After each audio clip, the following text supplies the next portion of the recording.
Perfectionism. Extreme perfection seems imperfect, for it never stops perfecting. Extreme fulfillment appears empty, for it never stops filling. Extreme straightness appears crooked, extreme skill clumsy, extreme eloquence stammering. Not extreme perfection, but purity and clarity are the targets at which we should aim.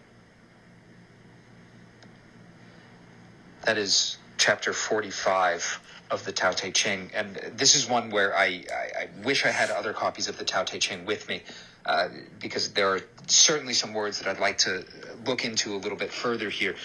So I'm going to sidestep, I guess, that a little bit and look at some tangential pieces around this. And the first thing that arose in my mind was a translation from Zhuangzi, a second core text in the Tao Te Ching, which reads, quote, "We try to determine what we deem right and wrong.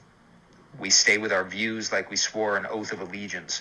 We defend what we believe to be superior, but our opinions wither like autumn and winter, and the power of the words diminish by day." Again, Zhuangzi first translated into English 1889 by a gentleman by the name of Herbert Giles.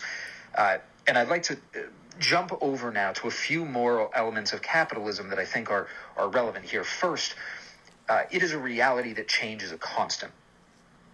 And capitalism doesn't claim or promise perfection. It's consistent with the human reality, realistic, based in reality, not idealistic. Second, capitalism is an option, not a requirement. The enforcement is marred by human error, but allows for the maximum innovation. Try whatever you want, as long as it's in the bounds of consent.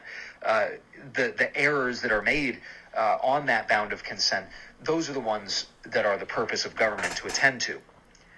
Third, capitalism makes no inherent claim of superiority. If a system arose that better accommodated for human value and consent, that innovation would not be precluded or stopped by capitalism in any way. Fourth, on the topic of risk, a republic, if you can keep it. No system can force compliance, and capitalism doesn't pretend that it can be done. What happens in each of our minds is ours and ours alone.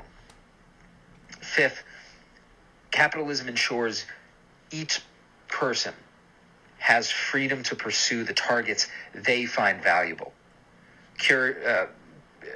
Purity, clarity, perfection, life, liberty, happiness, health, happiness, satisfaction. These are many of the different things that people might aim at, but they're just words. They're not the thing itself.